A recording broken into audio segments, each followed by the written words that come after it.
እንደ አባቱ ብንሄድ አምላክነቱን እናገኛለን፣ እንደ እናቱ ብንሄድ ደግሞ ሰውነቱን እናገኛለን።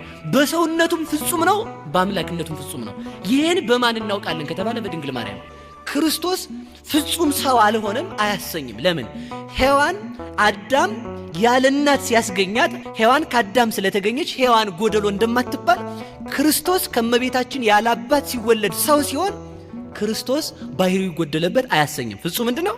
ፍጹም ሰው እንለዋለን።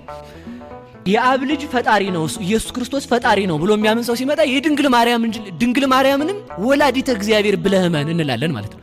ንስጥሮስ ሲመጣ ያን ብለን ነው የምንመልስለት። ለምን? እግዚአብሔርን ንነሰን ሰማያ ለቅድስት ድንግል ወላዲተ እግዚአብሔር በስጋ እኛ ድንግል ማርያምን እግዚአብሔርን በስጋ የወለደች እንላታለን ማለት ምን ማለት ነው?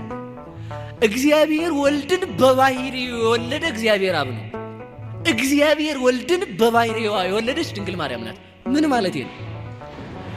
የእግዚአብሔር ባህሪ ርቀት ነው። ምልአት፣ ስፋት፣ አይወሰኔነት፣ አለመመርመር፣ ሁሉን መቻል፣ ካሊ ሁሉ መሆን።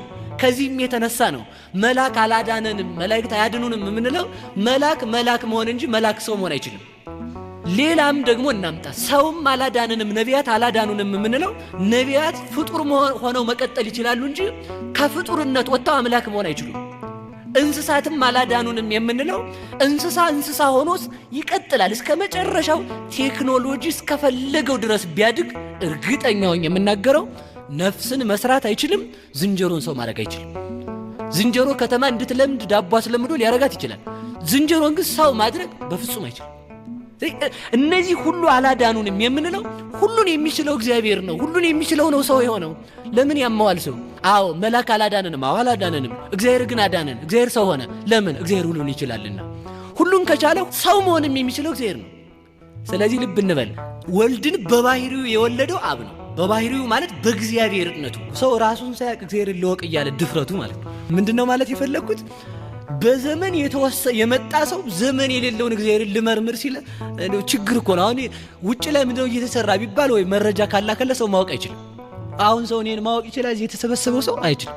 ምን እያልኳችሁ ነው? እናንተ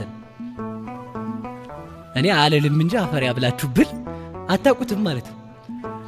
በጊዜ የኖረ ሰው ያለ ጊዜ የኖረ እግዚአብሔርን ማወቅ አይችልም። ያ የማይታወቅ የማይመረመር ልጅ ያለው በባህሪው የወለደው እግዚአብሔር ብቻ ነው። ልብ እንበል። በባህሪዋ የወለደችው ደግሞ ድንግል ናት። ምን ማለት ነው? በባህሪዋ የወለደችው ስል ድንግል ማርያም ሰው ናት። የድንግል ማርያም ስጋ ይጨበጣል፣ ይያዛል፣ ይዳሰሳል፣ ይታያል፣ ግዙፍ ነው።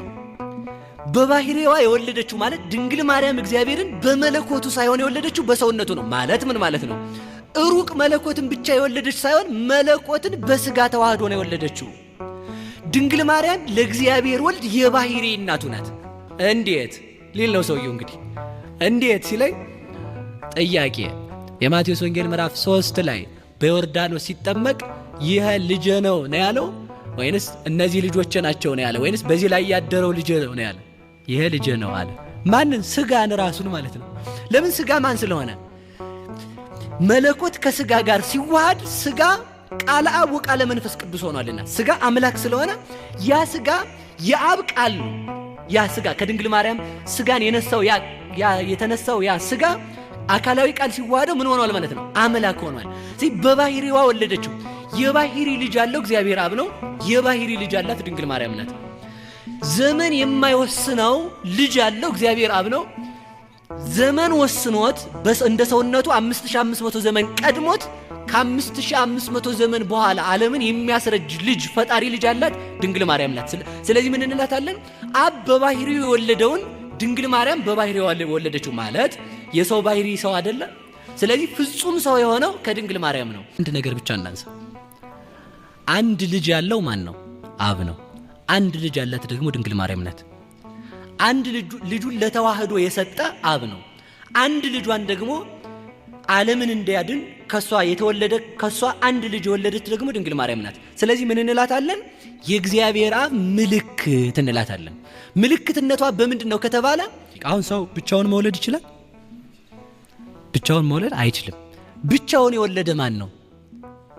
አሁን እንዴት ድንግል ማርያም ብቻዋን ትወልዳለች የሚል ሰው ሲነሳ ምን ብለን እንመልሳለን መሰላችሁ? እንግዳውስ እግዚአብሔር ለምን ብቻውን ወለደው ብለን እንመልሳለን። ይኸው ብቻዋን በመውለዷ ብቻውን የወለደ አብን ሰበከችው ማለት ነው። አያችሁ፣ እሷ ብቻዋን ነው የወለደችው። እንዴት ብቻዋን ወለደች ከተባለ እንግዲህ አብ ብቻውን የወለደው ማነጻጸር ግን አይደለም። ሰዎቹ ሊመስላቸው ይችላል። ህሊናው ያልጠራ ሰው እንደዚያ ነው የሚሄድ። ስለዚህ አብ ብቻውን እንደወለደው ድንግል ማርያምን ብቻዋን ወለደችው። ከአብ ተመልከቱ ያለ ሕማም እንደተወለደ ከድንግል ማርያምም ያለ ሕማም ተወለደ። ከአብ ያለ ዘር እንደተወለደ ከድንግል ማርያምም ያለ ዘር ተወለደ። ሴቶች ሲወልዱ በዘር ነው የሚወልዱት። እሷ ግን ያለ ዘር በመጽነሷ ምክንያት ሴቶች ሲወልዱ የሚሰማቸው ሕመም ሳይሰማት ወለደችው። እሱ ደግሞ ሕፃናት ሲወለዱ የሚሰማቸው ሕመም ሳይሰማው ተወለደ ማለት ነው። ስለዚህ ምን እንላታለን?